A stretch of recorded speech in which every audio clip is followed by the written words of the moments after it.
ini saya akan mensosialisasikan mengenai budaya positif. Ada berbagai kegiatannya. Yang pertama itu arahan dari Bapak Kepala Sekolah, yang kedua sosialisasi mengenai budaya positif, yang ketiga diskusi, yang terakhir penutup. Selanjutnya kita beranjak ke acara yang kedua, sambutan dari Bapak Kepala Sekolah serta arahan dari Bapak Kepala Sekolah SMP Negeri 1 Agung kepada Bapak kami persilakan. Terima kasih. Assalamualaikum warahmatullahi wabarakatuh. Selamat pagi, salam sejahtera semua. Terima kasih atas kesempatan ini. Jadi kegiatan ini sudah yang kedua kalinya untuk pemaparan waktu ini. Jadi karena materi ini kalau bisa lihat ya sangat bermanfaat bagi kita. Oleh sebab itu nantinya dalam penyajian materi kita bisa perhatikan secara sesama budaya positif. Jadi nanti kita bisa kembangkan di sekolah, baik di SMP, SD, karena ini hubungan dengan anak-anak kita dan kita juga ada pengaruh terhadap perlakuan budaya positif ini. Maka mungkin kita sudah laksanakan, kita sudah terapkan di sekolah, namun kita perlu paham bahwa ternyata ini budaya positif, budaya yang harus kita kegiatan yang harus kita budayakan di sekolah. Nah nanti ini kita bisa ikuti secara sama. Ini ada hal-hal yang mungkin ditanyakan nanti bisa ditanyakan lewat peduli sebagai CGP untuk bergerak. Kemudian mungkin sebelum saya tutup ini hari-hari terakhir untuk CGP pendaftaran CGP tahun 2007 yang masih bisa sampai jam 12 malam masih ada yang mendaftar silahkan. Ya mari dengan kegiatan seperti ini kita ikuti secara sama. Jadi barangkali juga bisa kami sampaikan dalam kesempatan ini atas kebersamaan dan kerjasama kita antara SD dan SMP ini. Kami sampaikan banyak terima kasih. Jadi nanti kalau ada SD yang CGP silakan. Kami juga menunggu undangan bisa kerjasama. Ya kita kolaborasi SD dan SMP. Demikian barangkali yang kita bisa sampaikan pada kesempatan ini. Atas kebersamaan kita secara terima kasih dan saat ini assalamualaikum warahmatullahi wabarakatuh.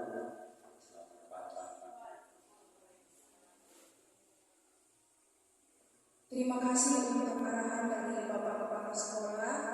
Demikian arahan dari beliau. Sekali lagi mengucapkan terima kasih. Selanjutnya kita beranjak ke acara yang ketiga, yaitu sosialisasi mengenai budaya positif atau diskriminasi. Assalamualaikum warahmatullahi wabarakatuh. Saya ingin berdiri, boleh Pak? Ya. Budaya positif untuk ibu-ibu, bapak pasti sudah pernah mendengar apa yang selalu kita arahkan kepada anak-anak, dan ini sudah tidak asing lagi ya kepada kita semua, dan sudah mungkin diterapkan di sekolah. Ya, perkenalkan saya sendiri Yulianti, saya calon guru penggerak angkatan 9 Kabupaten Toli. Ada fasilitator saya yang fasilitasi kami selama CGP, yaitu Pak Syahrul Aman SPD MPD, dan pengajar praktek kami Bapak Amri SPD MPD. Mungkin pernah lihat ya, ini adalah kepala sekolah SMA Sidia. Ini adalah pengajar praktek saya. Ya. Tujuan destinasi atau sosialisasi mengenai budaya positif ini ada dua. Yang pertama itu tugas. Ya, kami diberikan tugas ya sebagai calon guru penggerak untuk memberikan aksi nyata. Saya rasa di sini sudah tidak asing lagi yang namanya aksi nyata. Kita sering melakukan di PMM ya.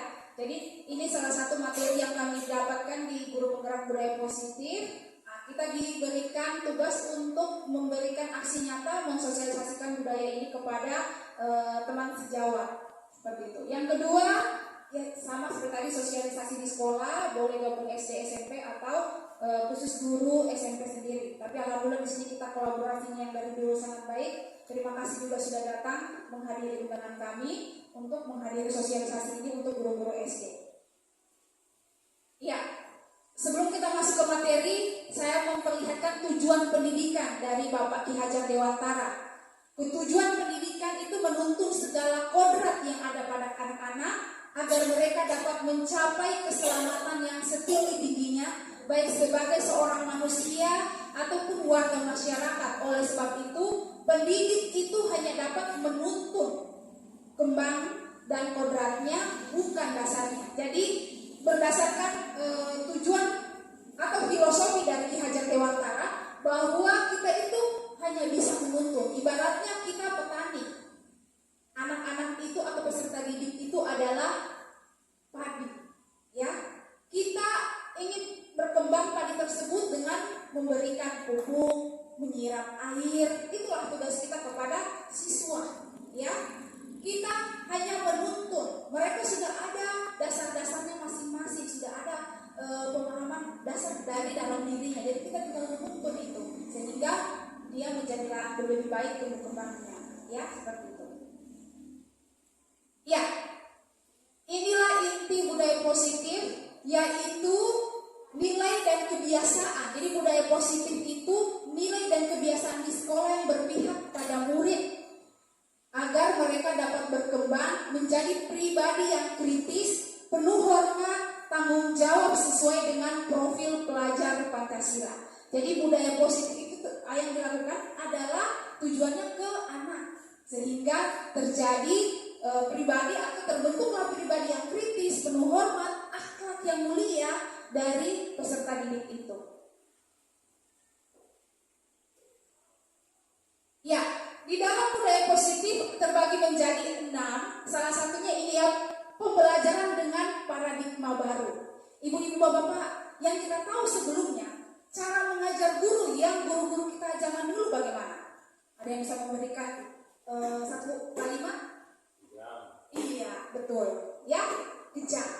Jadi pada saat-saat ini, terutama kurikulum merdeka, satu pembelajaran itu ada paradigma baru, yaitu pembelajaran berdiferensiasi. Mungkin pernah dengar ya, Bapak Ibu yang sudah mengikuti IKM, saya rasa sudah tidak asing lagi dengan pembelajaran berdiferensiasi. Pembelajaran berdiferensiasi itu seperti apa? Yaitu usaha menyesuaikan proses pembelajaran di kelas untuk memenuhi kebutuhan belajar individu setiap anak atau murid. Yang tujuan arah kiblatnya kemana? Yaitu profil pelajar Pancasila. Profil pelajar Pancasila kita tidak asing lagi, apalagi yang sudah menerapkan kurikulum merdeka. Ya, yang pertama itu beriman, bertakwa kepada Tuhan yang Maha Esa dan berakhlak mulia. Yang kedua, berkebinekaan global. Yang ketiga, bergotong royong, dan itu sudah kita laksanakan. Kenapa di sini diarahkan? Karena itu tujuannya ke budaya positif, bergotong royong. Selanjutnya, kreatif, ya. Jadi anak-anak bukan cuma menerima satu arah saja, bukan cuma dari guru, tapi anak-anak bisa mengembangkannya melalui kreativitas mereka masing-masing. Selanjutnya, bernalar kritis, ya. Tidak serta anak menerima, misalkan, kenapa sih maksudnya bernalar kritis? Salah satu contoh misalkan anak-anak menerima informasi. Saat ini kan sudah teknologi sudah sangat canggih ya, menerima informasi, tapi tidak langsung mereka telan bulat-bulat. Dengan adanya pembelajaran berdiferensiasi, kita berharap siswa ini bisa bernalar kritis apabila ada info-info yang terbaru, mereka tidak langsung terima, mereka berpikir ini bisa diterima atau tidak informasinya. Seperti itu. Ini salah satu contoh untuk bernalar kritis. Baru mandiri dalam hal apa? Mengerjakan tugas, membantu orang tua, bekerja secara kelompok, ya seperti itu. Ya, itu 1, 2, 3, 4, 5. Ini adalah pusat dari pembelajaran berdiferensiasi sesuai dengan kebutuhan dan tahap perkembangan siswa. Ya, dan kita juga pernah dengar kalau pembelajaran berdiferensiasi itu ada namanya konten, produk, ya, itu tujuannya ke sana, ya. Jadi sebenarnya kalau pembelajaran diferensiasi kita masih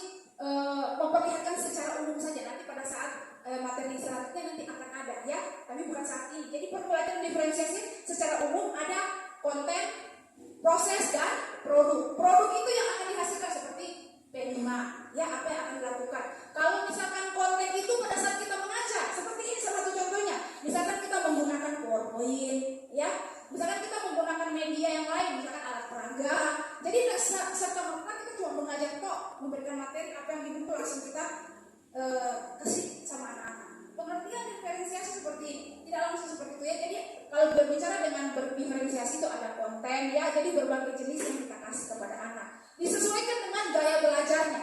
Itu juga di pembelajaran berdiferensiasi. Gaya belajar ada 3 ya. Ada yang tahu di sini? Pembelajaran apa pertama? Gaya belajarnya? Gaya belajar audio, visual, iya. Ada 3 ya, kinestetis. Oke. Selanjutnya. Nah, ini yang ingin saya tanyakan kepada ibu-ibu. Sudah tadi kan pembelajaran dengan paradigma baru. Pembelajaran manakah Anda saat ini? Pembelajaran berpusat kepada guru atau pembelajaran berpusat pada murid? Ya. Seyogyanya karena sekarang kurikulum merdeka dengan pembelajaran paradigma baru, kita berharap semua guru-guru bisa melakukan pembelajaran berpusat kepada murid. Ya, bolehlah kita mengajar kepada siswa, tapi posisinya kita sebagai fasilitator. Ya, bukan cuma kita call center, kita terus yang memberikan, kita terus yang menyuap. Nah ya, karena paradigma baru seperti itu. Oke, ya. Selanjutnya nilai-nilai kebajikan. Ya, jadi di budaya positif selain paradigma baru tadi pembelajaran berdiferensiasi, ada nilai-nilai kebajikan, nilai yang disepakati bersama, lepas dari suku bangsa, agama, bahasa maupun latar belakangnya. Jadi ada 3 komponen di sini nilai-nilai kebajikan yang ingin kita capai. Ya, dari suatu organisasi, otomatis sekolah ini organisasi. Ya, organisasi tersebut ada nilai yang ingin dia capai. Nilai itu nilai kebajikan. Ya, nilai kebajikan nilai-nilai baik. Ada 3 di sini. Yang pertama, profil pelajar Pancasila. Seperti yang sudah saya tadi sebutkan, ya, beriman dan berintak, ya, berakhlak mulia, berkebinekaan global. Berkebinekaan global artinya kita memanfaatkan teknologi yang ada. Ya, seperti itu.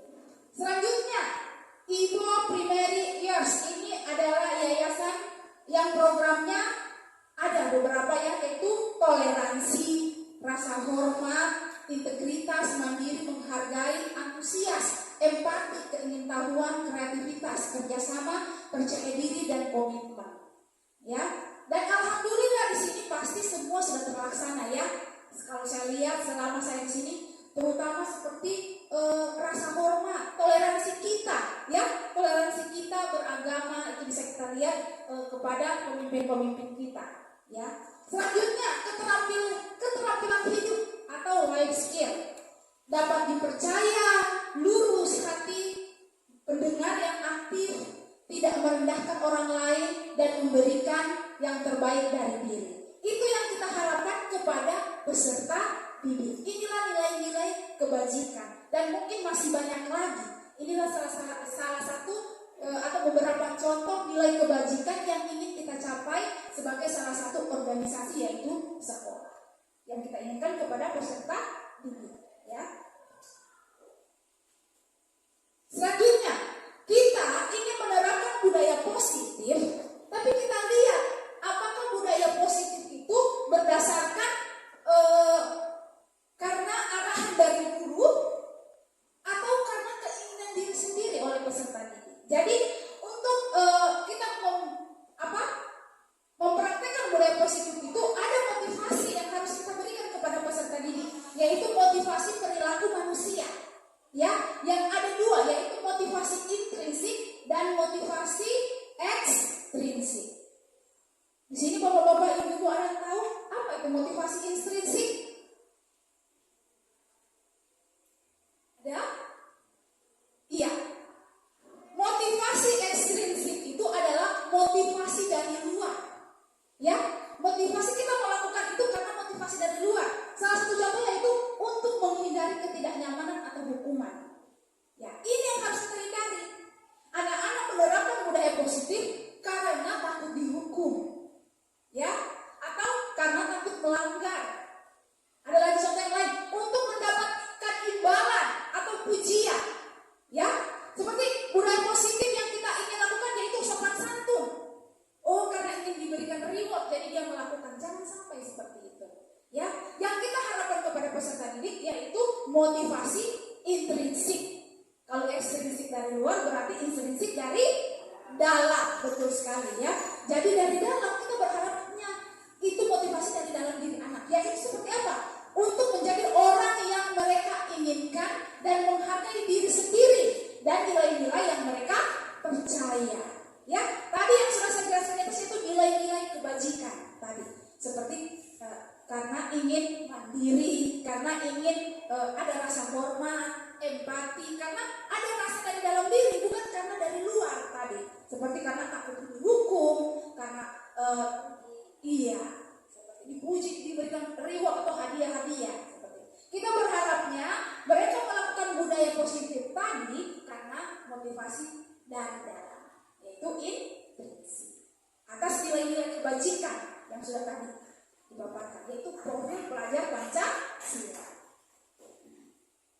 Oke, ini selanjutnya kebutuhan dasar manusia. Ya, jadi setiap kita ini bukan cuma kita, anak-anak juga memiliki kebutuhan dasar. Ya, kebutuhan dasar itu apa? Segala sesuatu yang kita lakukan untuk mendapatkan apa yang kita inginkan. Ya, kebutuhan dasar itu segala sesuatu. Jadi kita melakukan sesuatu karena kita menginginkan sesuatu. Seperti itu. Contohnya misalkan, saya ingin jadi PNS atau saya ingin jadi P3K. Ya, tapi pasti ada dorongan atau kebutuhan kita ingin jadi P3K, tapi ada sesuatu yang harus kita lakukan kan? Seperti apa? Tadi mendaftar P3K, belajar, seperti itu. Ya, seluruh tindakan yang kita lakukan memiliki tujuan tertentu dan semua usaha terbaik yang kita lakukan adalah dalam rangka agar kebutuhan dasar kita terpenuhi dengan baik. Ya, ada 5 kebutuhan dasar ini ya yang harus kita ketahui, terutama kepada peserta didik. Jadi sehingga kalau mereka melakukan suatu perilaku, ini dia sebenarnya membutuhkan kebutuhan dasar apa yang ingin dia perlihatkan. Ya, yang pertama bertahan hidup. Ya, bertahan hidup seperti apa? Iya betul, makan, minum, tempat tinggal, ya. Iya. Apalagi keamanan, ya, kesehatan, itu adalah kebutuhan dasar yang pertama, ya, bertahan hidup. Ini juga di dalam hak anak ada 4 hak hidup, ya, hak hidup tadi tempat tinggal, makan, minum, itu juga diatur dalam undang-undang. Selain ada di dalam materi, ya, kebutuhan dasar makan, minum itu yang harus dipenuhi. Yang kedua, kebebasan, ya, kebutuhan akan pilihan. Mandiri, memiliki pilihan, mencoba hal baru, mampu mengendalikan diri. Ya, yang ketiga, kasih sayang dan rasa terima. Seperti apa rasa diterima? Lanjut, dipedulikan, dicintai, berbagi, bekerja sama, menjadi bagian dari kelompok. Ya, rasa itu salah satu rasa diterima. Ya, seperti itu. Selanjutnya, keempat yaitu penguasaan. Ya, ada anak-anak melakukan misalkan dia kadang-kala tidak menguasai suatu materi. Ada dampak negatifnya. Misalkan dia pada saat proses bermain, dia maunya dia terus. Karena penguasaan atau kebutuhan dasar penguasaan itu tidak didapatkan di dalam kelas. Akhirnya dia cari ke tempat lain. Seperti tadi, kasih sayang dan rasa terima. Dan ini banyak kita temukan ya, tidak dia dapatkan di dalam keluarga. Akhirnya dia mencari rasa kasih sayangnya di tempat lain. Alhamdulillah kalau di tempat positif. Kadang-kala kita lihat, apalagi kasus-kasus saat ini ya, banyak rasa kasih sayang yang dia tidak terima di dalam keluarganya, dia ambil atau dia cari di tempat lain. Yang terakhir itu kesenangan, yaitu kebutuhan untuk merasa senang, bermain, humor, antusiasme, tertawa, ya, seperti itu. Jadi inilah 5 kebutuhan dasar manusia yang notabene sebenarnya kita inginkan kepada kita harus tahu dan itu ada pada siswa, ya, seperti itu. Ya, ini contoh kasus kita lihat.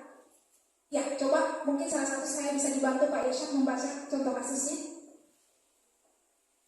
Bu Ina guru kelas 6 SD di SDN Cermat sedang bingung menghadapi ulah salah satu murid bernama Rudi.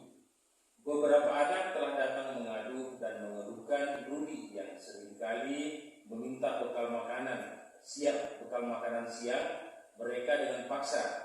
Jika Anda menghadapi situasi seperti Bu Ina, apa yang Anda akan lakukan? Menurut Anda, kira-kira apa alasan Rudi melakukan hal itu? Terima kasih. Ya, Bapak Ibu, kita lihat kasusnya, ya. Ini terkait kebutuhan dasar. Kalau menurut Bapak Ibu ada yang bisa memberikan pendapat, kebutuhan dasar apa sebenarnya yang dibutuhkan Rudi ini? Bertahan hidup. Iya, betul. Satu, bertahan hidup. Ada lagi? Iya, perhatian itu kasih sayang ya. Ada lagi? Iya, oke, terima kasih banyak. Iya, itu betul sekali Bapak Ibu. Jadi serta-merta kalau ada kasus seperti ini, misalkan ini satu contoh ya, jangan langsung kita misalkan berikan hukuman kepada anak. Kita lihat dulu apa sebenarnya kebutuhan dasar anak ini yang ingin dia tunjukkan. Ya, kan kadang-kadang siswa peserta didik tidak bisa, sedangkan kita wawancara begini, mereka tidak bisa, tidak mengeluarkan pendapatnya mereka. Otomatis kita sebagai guru, kita harus perhatikan secara benar apa sebenarnya kebutuhan yang mereka inginkan dari itu. Ya, coba kita lihat analisanya. Ya, dalam konteks penerapan disiplin positif, Bu Ina sebaiknya mencari tahu alasan Rudi. Ya, tindakan tersebut akan meraih kebutuhan mana yang sedang berusaha dipenuhi oleh Rudi. Betul sekali tadi yang seperti Ibu Ketut katakan, yaitu bertahan hidup.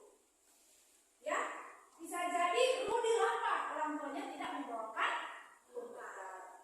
Ya, jadi bisa jadi dia bertahan hidup, ingin bertahan hidup mengambil makanan temannya tadi.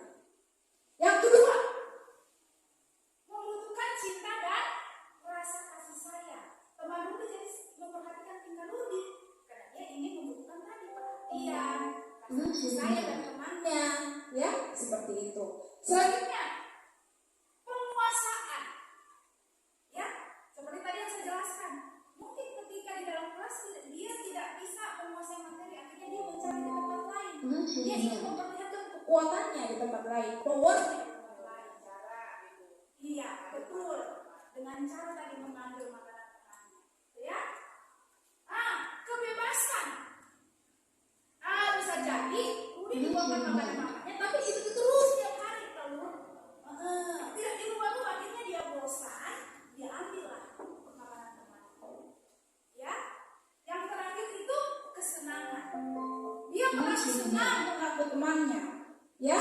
Seperti itu. Jadi bisa jadi ada beberapa kebutuhan, ya faktor yang dia inginkan sehingga dia melakukan hal tersebut. Ya. Selanjutnya, ya 5 posisi kontrol. Dan ini tidak asing lagi ya. Yang pertama, penghukum. Ya, siapa di sini yang sering menghukum? Jadi kita sebagai guru ada 5 posisi kontrol yang kita lakukan. Tinggal kita melakukan refleksi. Kita masuk di mana ya? Seperti itu.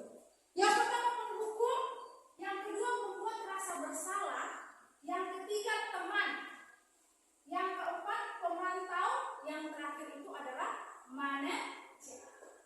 Ya, jadi kalau dia menghukum, misalkan pada hari Senin tidak memakai atribut, langsung menghadap bendera 1 jam kau hormat di bendera, itu sebagai penghukum. Kalau membuat rasa bersalah, iya, kita mengatakan kepada siswa, kenapa kau melakukan ini? Kau tidak kasihan sama ibu?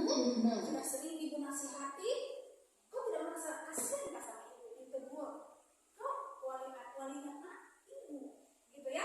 Jadi kita memberikan rasa bersalah kepada siswa. Ya, yang ketiga itu sebagai teman. Ya, jadi kita berbicara kepada anak seyogianya sebagai teman. Ya, yang keempat pemantau. Ya, kalau pemantau di sini berkaitan dengan konsekuensi atau sanksi. Misalnya kita bertanya langsung, kenapa kau tidak memakai atribut? Tahu tidak sanksinya apa kalau tidak? Ya, seperti itu. Yang terakhir adalah manajer.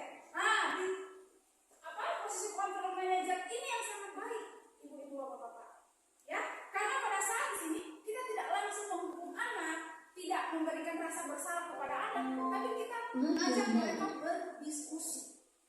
kasih solusi penyelesaian dari apa yang mereka lakukan. Seperti itu. Jadi pada saat kita berbicara dengan anak, kita sebagai posisi sebagai manajer, ya, kita mengajak kepada anak berbicara, kenapa kau melakukan ini?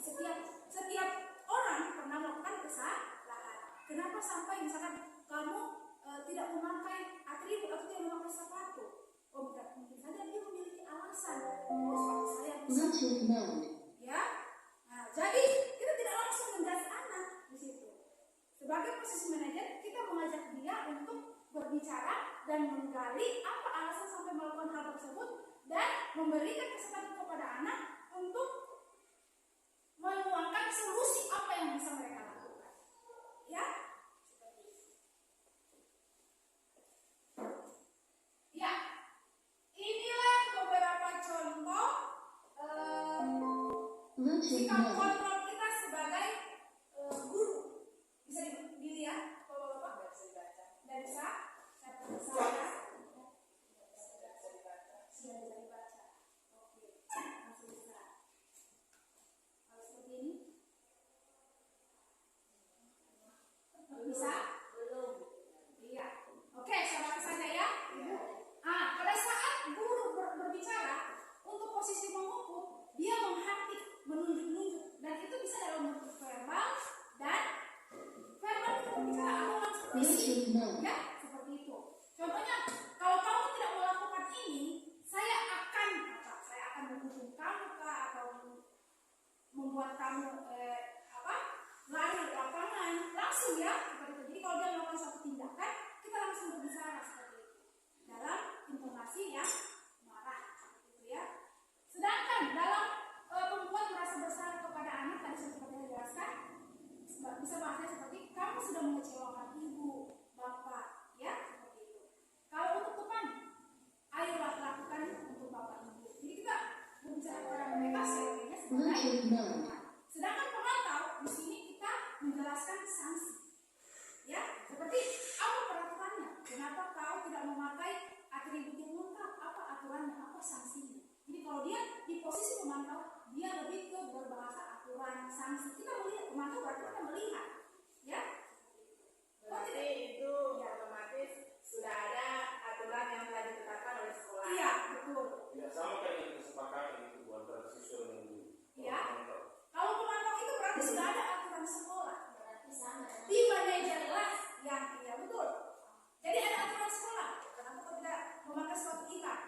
Kau sudah tahu aturan sekolah apa sanksinya, gitu ya. Tapi kalau di posisi manajer, seperti tadi yang Pak Irsyad bilang, ada timbal balik, ada kesepakatan kita memberikan solusi dia. Jadi seperti ini bahasanya, apa yang kita yakini.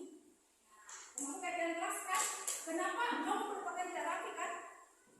Berarti di mana tanggung jawabnya, di mana keyakinan?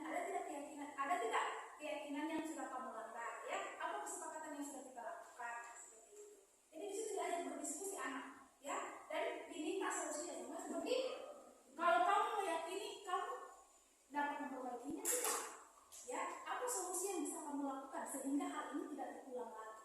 Berarti itu kita kembalikan kepada Iya, betul. Tapi sebagiannya sebelumnya kita melakukan keyakinan dulu, ya. Jadi kita bentuk dulu keyakinannya, ya. Keyakinan itu nanti sebentar kita akan jelaskan keyakinan yang seperti apa, ya. Yang penting sudah kita pahami yang begini loh dengan posisi kontrol, dan tinggal kita cerminkan atau refleksikan kepada kita. Sebenarnya saat ini apa yang sudah ada di posisi mana? Di posisi mana kita, ya? Apakah sebagai penghukum, sebagai teman, atau membuat rasa bersalah kepada anak, atau pemantau yang terakhir manajer, ya? Oke, selanjutnya.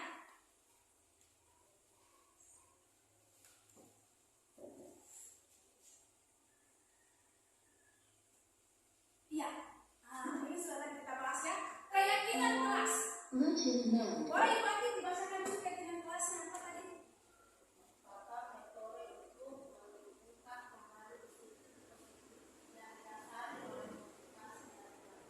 Iya, betul.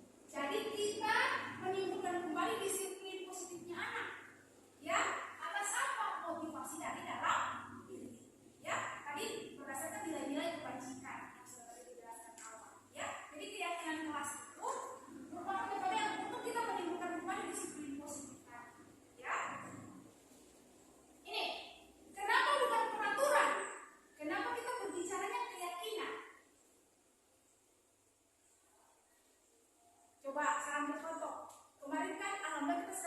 di masa COVID juga, Bapak Ibu. Kenapa kita memakai masker? Kenapa kita mencuci tangan? Ini dari keyakinan atau dari peraturan?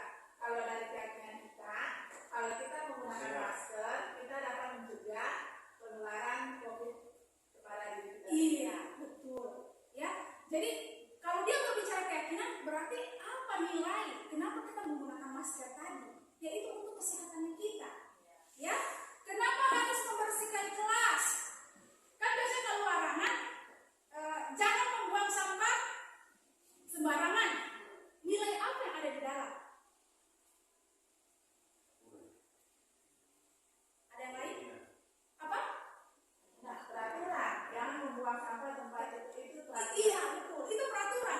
Jangan membuang sampah. Tapi kalau dia keyakinan, bahasanya lebih positif. Ya, yaitu apa? Kebersihan. Menjaga kebersihan. Jadi kalau keyakinan kelas itu kita langsung ingat. Misalkan di sini ada bahasanya kemarin kita sudah lupa apa? Berpakaian, membersihkan diri, mandi, harus sikat gigi. Kalau kita bicara aturan harus sikat gigi, harus mandi. Ya, jadi ada bahasa-bahasa negatifnya. Tapi kalau dia keyakinan, dia lebih ke bahasa positif dan dia lebih universal. Jadi kalau seperti harus membersihkan diri, menggosok gigi, berarti apa tadi itu? Peraturan. Iya, peraturan. Kalau dia keyakinan berarti lebih ke apa dia? Nilainya. Sehat. Iya, betul, kesehatan. Gitu. Jadi kalau misalkan anak-anak datang, kau ini kenapa nak tidak gosok gigi? Ada tidak keyakinan yang kita lakukan? Ada tuh apa? Kesehatan, kebersihan. Ya, jadi kalau keyakinan itu nilainya seperti tadi kalau kita menggunakan masker kan berdasarkan gunakanlah masker, cuci tangan. Gitu. Nah, itu lebih ke aturan. Sedangkan kalau keyakinan itu adalah kesehatan, untuk kesehatan kita. Ya. Bisa dipahami Bapak Ibu? Nah, keyakinan, kenapa dia dikatakan keyakinan? Karena bukan hanya kita yang membuat. Kalau aturan sekolah atau aturan kelas kan bisa langsung ya ditempel tanpa kita melibatkan siswa. Tanpa kita melibatkan siswa meminta pendapat mereka. Apa kesepakatan atau keyakinan yang ingin kita buat di kelas? Kalau dia aturan, langsung dibagikan tempel semua di sekolah. Ya, tapi kalau dia keyakinan kelas, kita memberikan, ya betul, terlibat. Seperti ini, salah satu contoh, misalnya saya pendapat siswa iya, jadi kita memberikan mereka kesempatan untuk, kalau sudah mereka yang mengatakan, pasti mereka akan, itu tadi motivasi intrinsik mereka akan bergerak karena mereka yang Ya, berarti ini kalau keyakinan kelas ini kayaknya sepertinya seperti kesepakatan kelas. iya betul. Jadi bahasanya kalau dulu kesepakatan kelas, kalau sekarang sudah lebih ke keyakinan, ya seperti itu. Oke, bisa Bapak Ibu ya? Iya. Tidak apa-apa Bu, kita kan sebagai guru memfasilitasi. Silakan berikan anak-anak kesempatan. Misalkan apa yang ingin kita buat di, misalkan ya di dalam kelas ini. Misalnya supaya kita menjadi sehat. Iya, betul. Seperti itu. Ya, misalkan menjaga kebersihan. Kan itu lebih umum, lebih universal bahasanya. Tidak seperti jangan buang sampah sembarangan. Itu ibaratnya lebih ke bahasa negatif. Jadi kita lebih ke bahasa positif. Ya, seperti tadi menjaga kebersihan. Ya. Atau jangan kamu berbicara kotor atau berbicara kasar. Itu lebih ke peraturan. Tapi kalau dia ke keyakinan apa? Saling hormat, menghormati, atau sopan santun. Jadi anak-anak langsung ingat, sopan santun. Keyakinan yang saya langgar ini adalah saya tidak melakukan sopan santun. Ya, saya tidak bertanggung jawab. Begitu ya. Oke. Ini beberapa contoh. Selalu kembalikan buku tepat peraturan kan. Kalau dia bahasa keyakinan tanggung jawab. Ini tadi gunakan masker. Bahasanya lebih ke peraturan. Sedangkan kalau dia keyakinan kelas, kesehatan, keselamatan. Jadi bahasanya lebih positif dan lebih luas. Bisa ya, Bapak Ibu. Selanjutnya, ini beberapa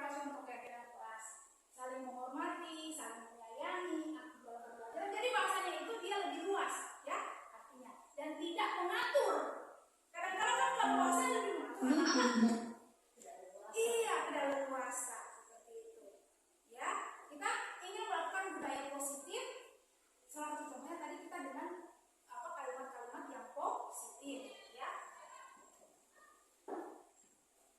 Nah, bukan berarti ada peraturan kelas ya, tetap ada peraturan kelas, tapi dengan adanya peraturan kelas itu kita rubah menjadi keyakinan kelas. Misalkan tadi bahasanya taruh buku di tempat loker atau di dalam meja. Jangan buang sampah sembarangan. Ya, atau misalkan bahasanya lebih iya, iya tanggung jawab atau apa tadi kebersihan.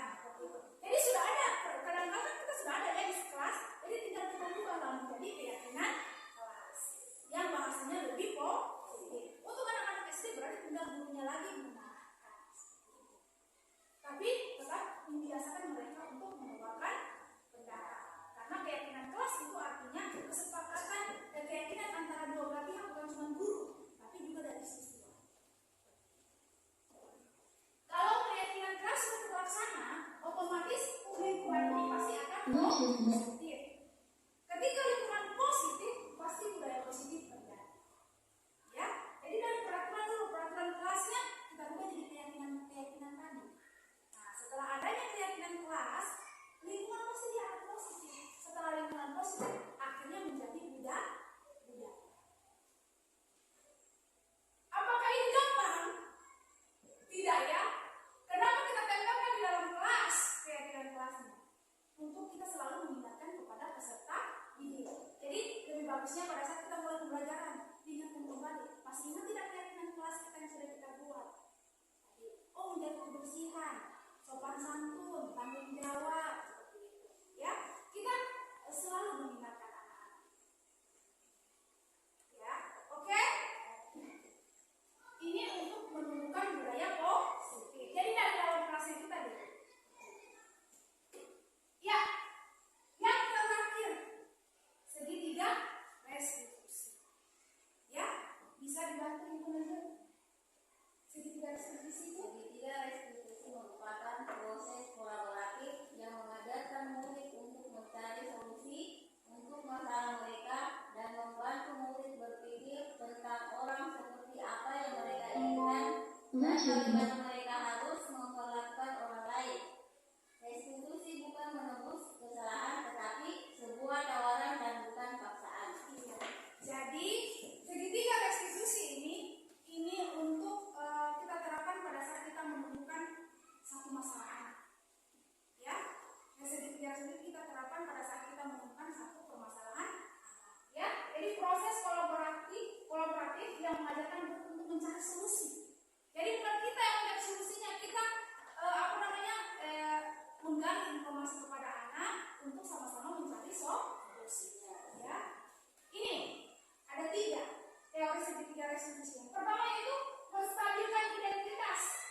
Ya, yang kedua validasi tindakan yang salah. Yang ketiga menanyakan keyakinan.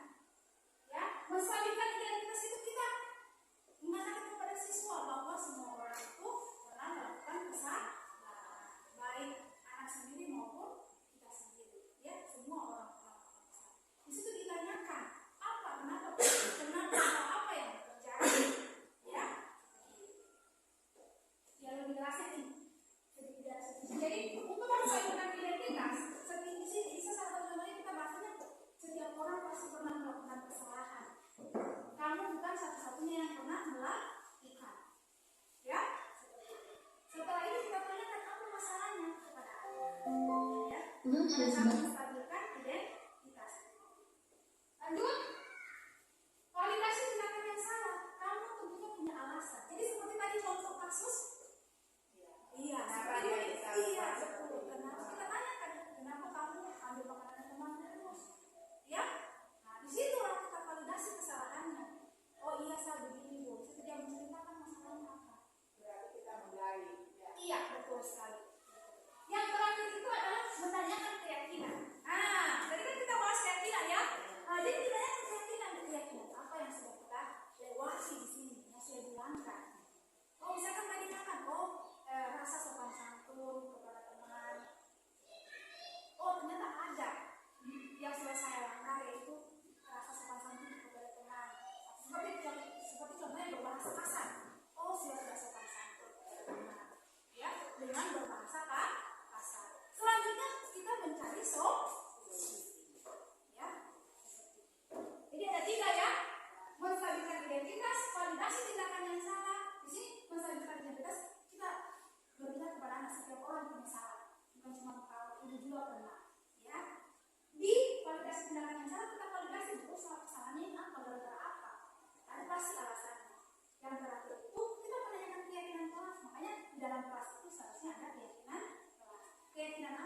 di sekolah.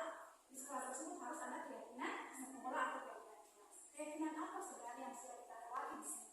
Oh ternyata, oh tanggung jawab saya atau rasa hormat atau sopan santun. Nah pada saat itu kita bisa bertanya, jadi solusi apa yang bisa kamu berikan sehingga tidak terjadi lagi hal seperti itu? Oke? Seperti itu Bapak Ibu. Iya, ini salah satu contoh yang sudah saya terapkan segitiga restitusi. Semoga bisa terdengar. Aduh, kayaknya nggak terdengar suaranya ya. Karena lobet ini. Ya, oke, sudah kalau begitu saya perlihatkan sebentar saja.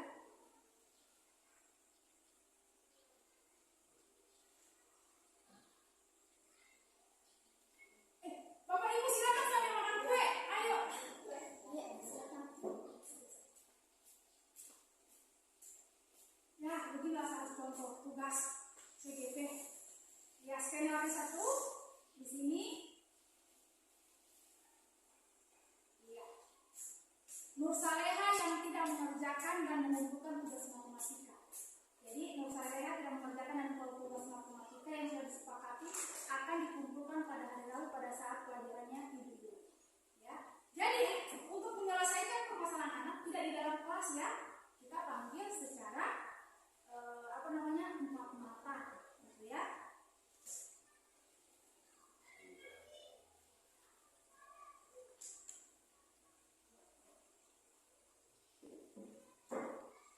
Nah, aduh, tidak terdengar suaranya ya, seperti sudah lobet lagi ya.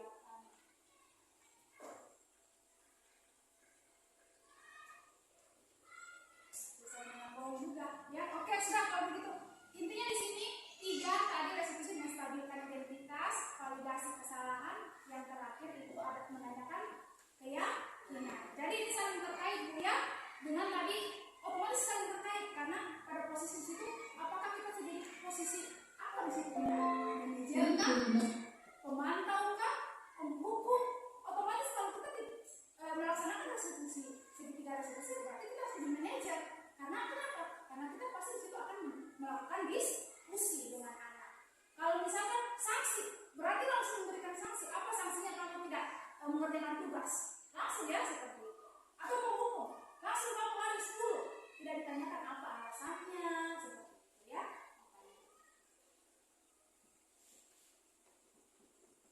Iya.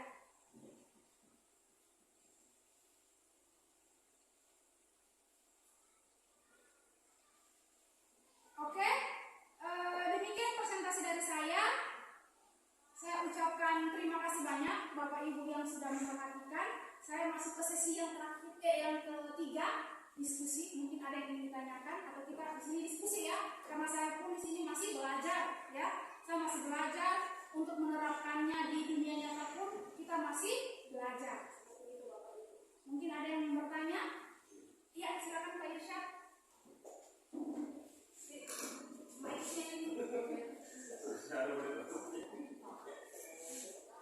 Terima kasih. Oke Pak ya. Ya, terima kasih atas kesempatan yang diberikan kepada saya. Ada yang perlu saya tanyakan.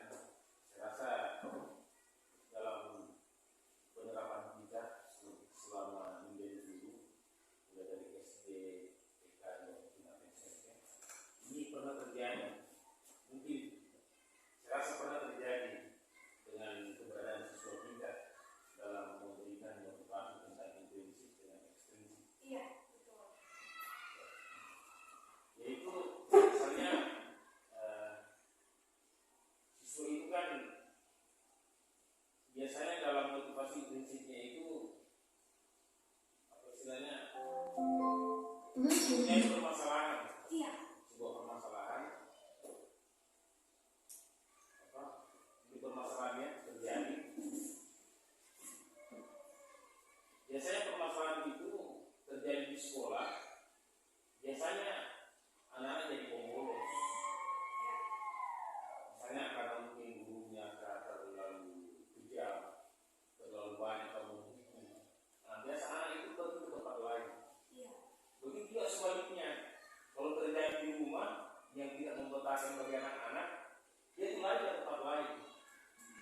biasa juga dia betah dengan temannya Iya. daripada orang tuanya sendiri. Ini kan motivasi yang kita lakukan ini terkadang kita menyimpang dari tanggung jawab kita sebagai anak. Nah, yang saya mau tanyakan itu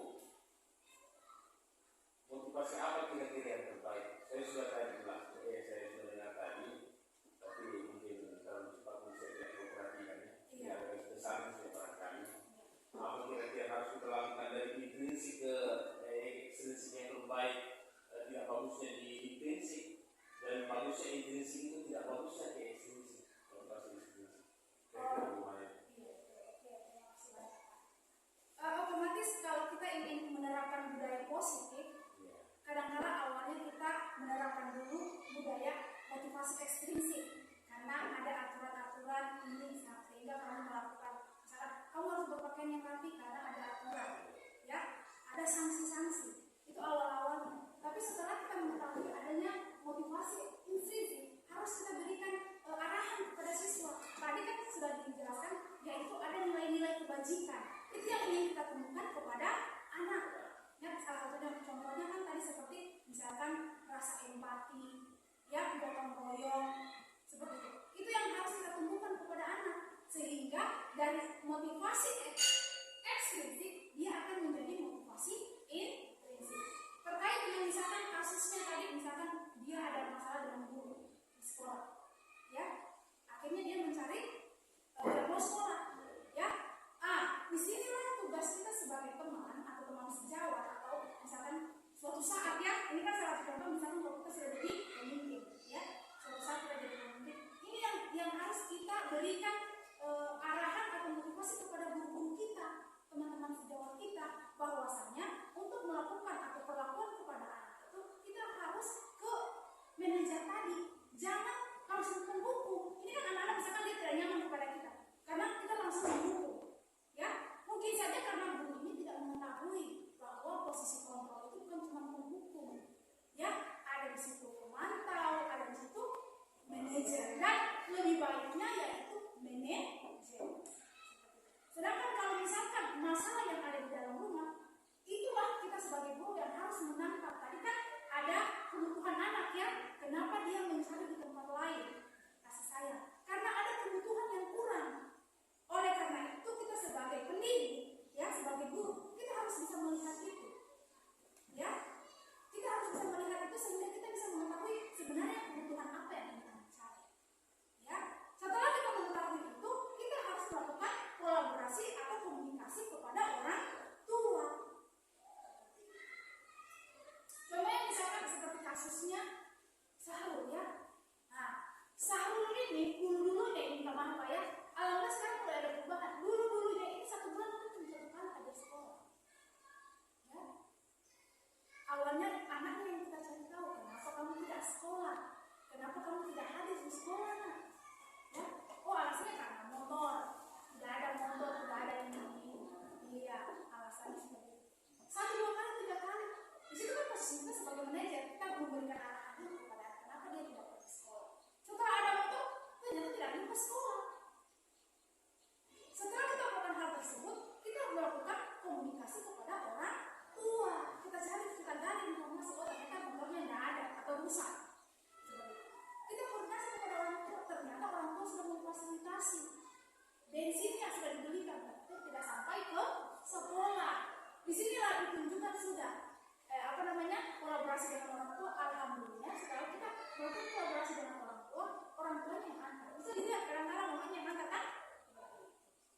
Walaupun maksudnya tidak 100% dia berubah, misalkan masih ada tidak hadirnya, setidaknya mulai ada peningkatan dia sudah mulai dalam 1 minggu itu ada berapa, ya. Dan selain itu motivasi intrinsiknya anak kita ciptakan di situ, ya, dengan tadi seperti rasa empati itu kita menasihati kepada anak dengan ini, coba sabar, kamu tidak lihat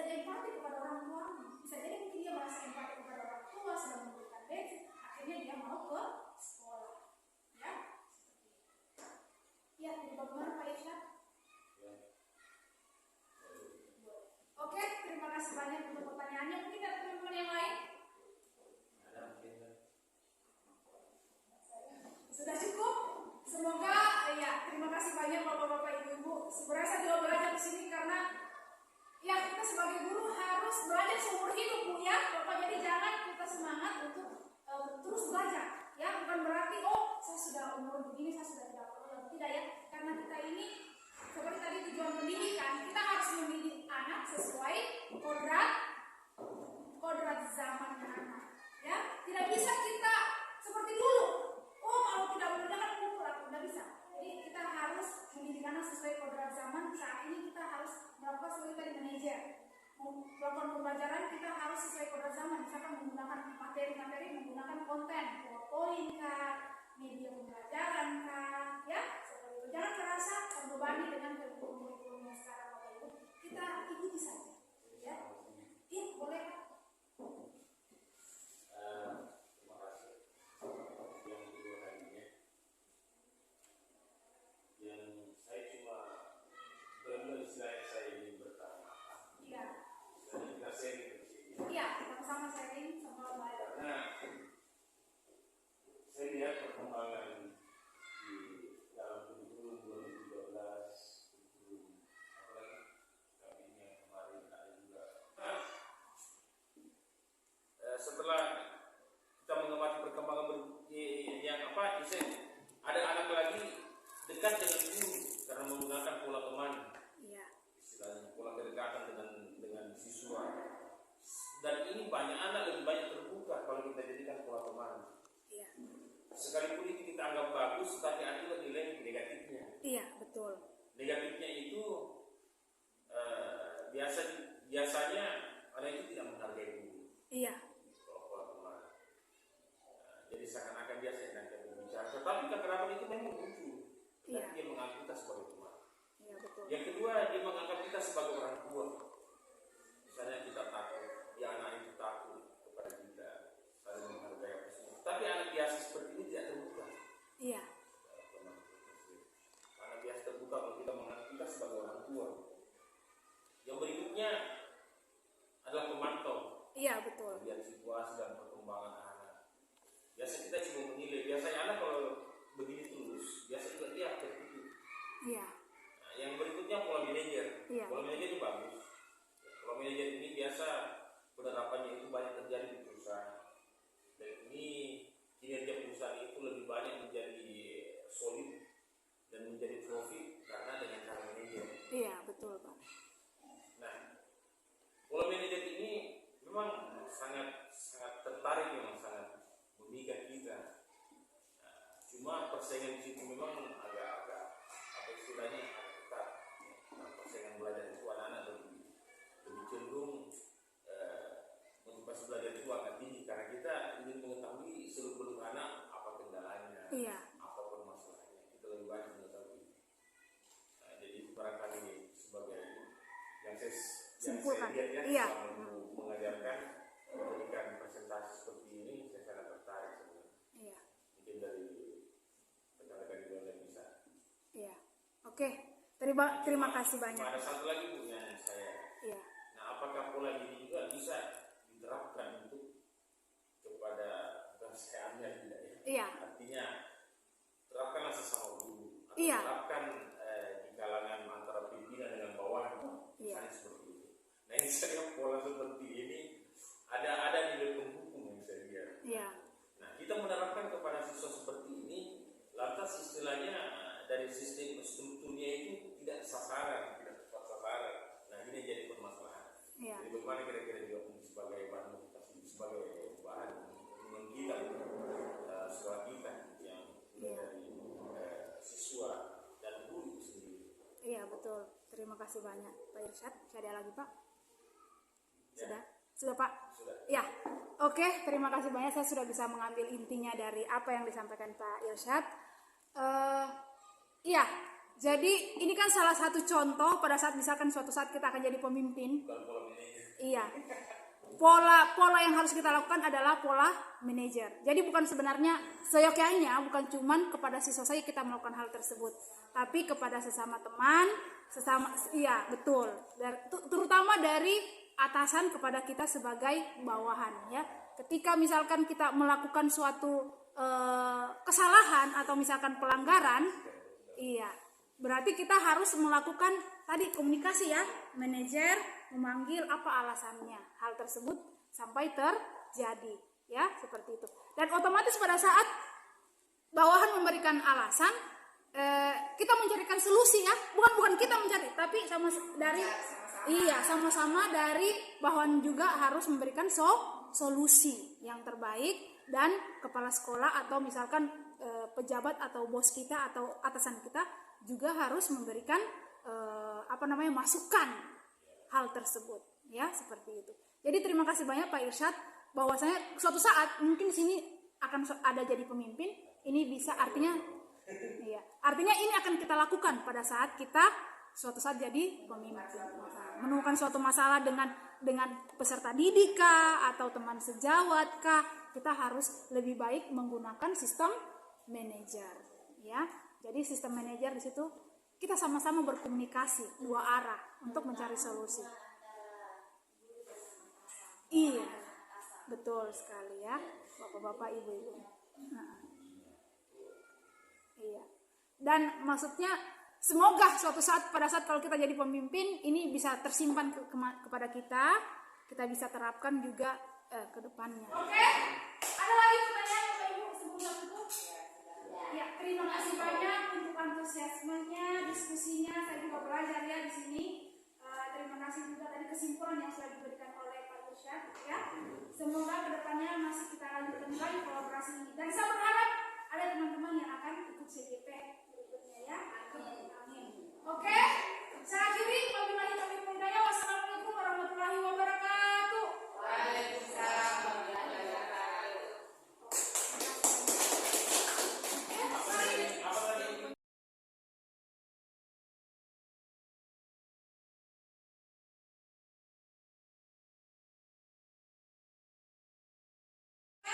Memakai masker, mencuci tangan, itu tadi apa dia? Kesehatan. Ya, kesehatan. Nah, sekarang kita mulai dari yang pertama. Menjaga kebersihan kelas, berpakaian yang rapi, rambut harus rapi. Ini dia bahasanya yang lebih universal. Dia silakan kalian tulisnya. Silakan kalian tulis di dalam kertas tersebut. Oh, yang pertama dulu. Menjaga kebersihan kelas. Apa itu dia? Oh, apakah dia masuk di kesehatan, tanggung jawab kah? Oh, ayo. Ibu kasih waktu 1 menit. Kalau sudah selesai boleh ditempelkan di sini. Menjaga kebersihan kelas. Iya. Nanti.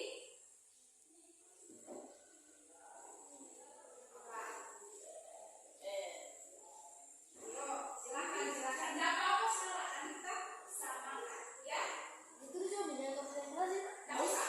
Langsung ini dari pertama dulu. Menjaga kebersihan kelas. Silakan kalian tuliskan bahasanya yang lebih universal. Kenapa saya menjaga kelas? Jadi dia apa? Tadi kan udah seperti misalnya menggunakan masker, mencuci tangan. Nah itu untuk apa? Oh, untuk kesehatan. Ya. Jadi kalau kita menjaga kebersihan kelas ini untuk apa dia?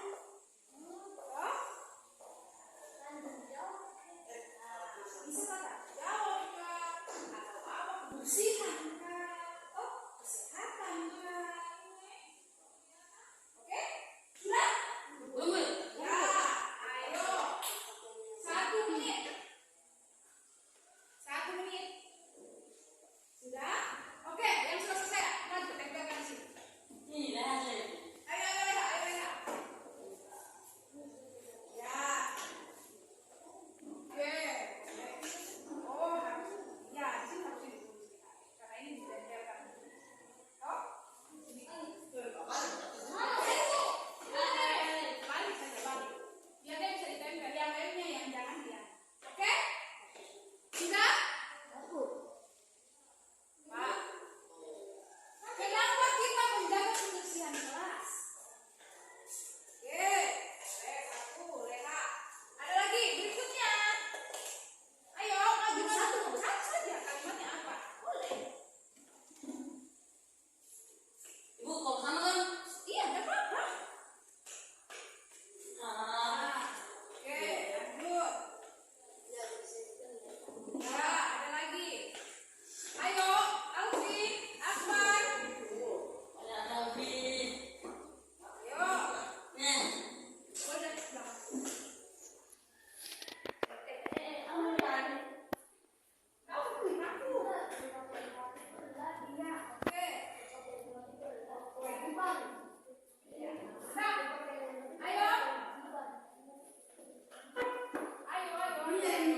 Berarti bisa kita ambil disiplin. Tahu? Sudah? Banyak?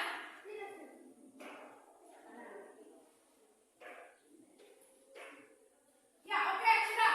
Jadi sudah ada beberapa jawabannya mengenai menjaga kebersihan kelas.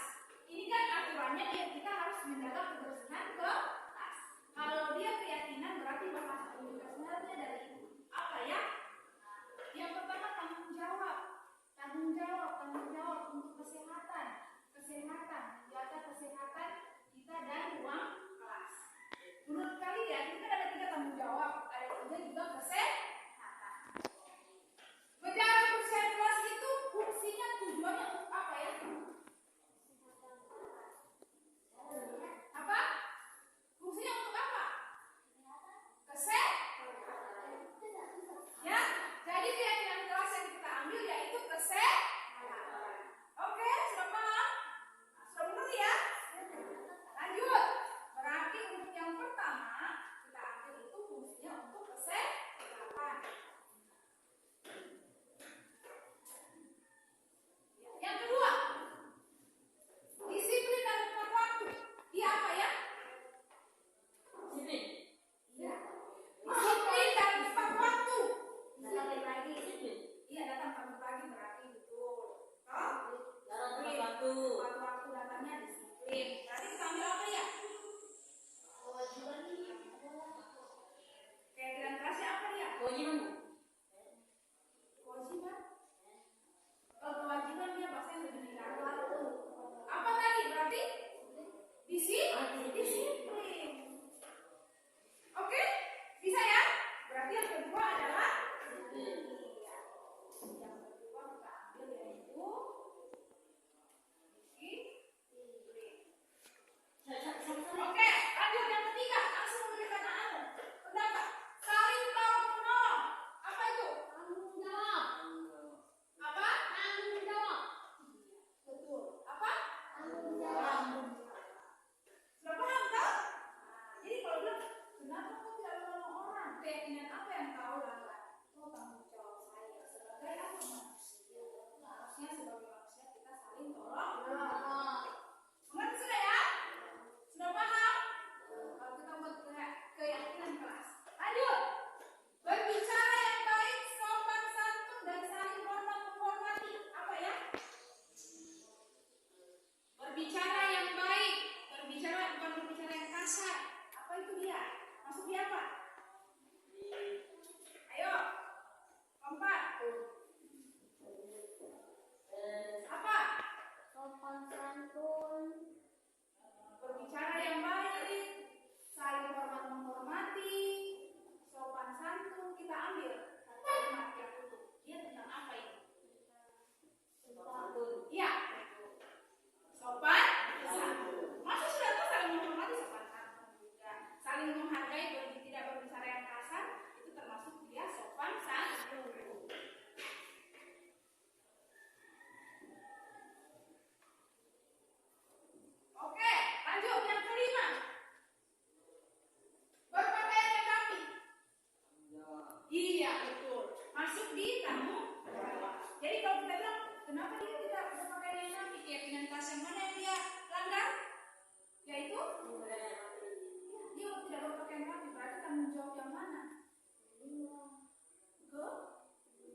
Oke, kasih huruf kami kasih semua. Huruf besar, kasih besar, kasih rapi.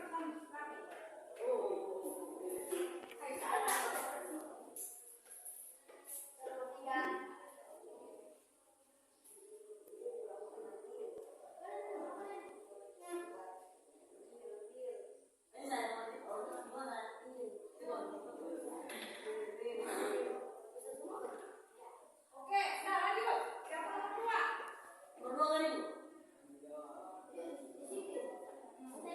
Ya, huruf bagi kita semua ya. Kasih besar, besar. Oke.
Oke, lanjut.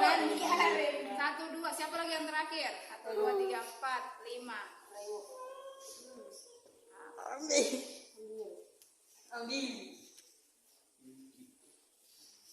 Bisa juga nama panggilan Ahmad Tikir. De besar. Oke. Siapa lagi yang belum?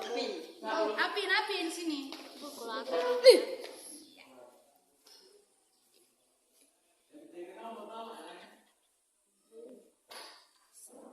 Kenapa? Ada A. Karena AA semua toh. Oke, sip guys. Mari kita foto bersama dulu. Sudah? Sudah video? Apa kau pada minyak kau? Udah kirim ini bukan biar aja tinggi. Jelek. Kok jangan jelek? Sip. Berdiri sama-sama sini kita perlihatkan.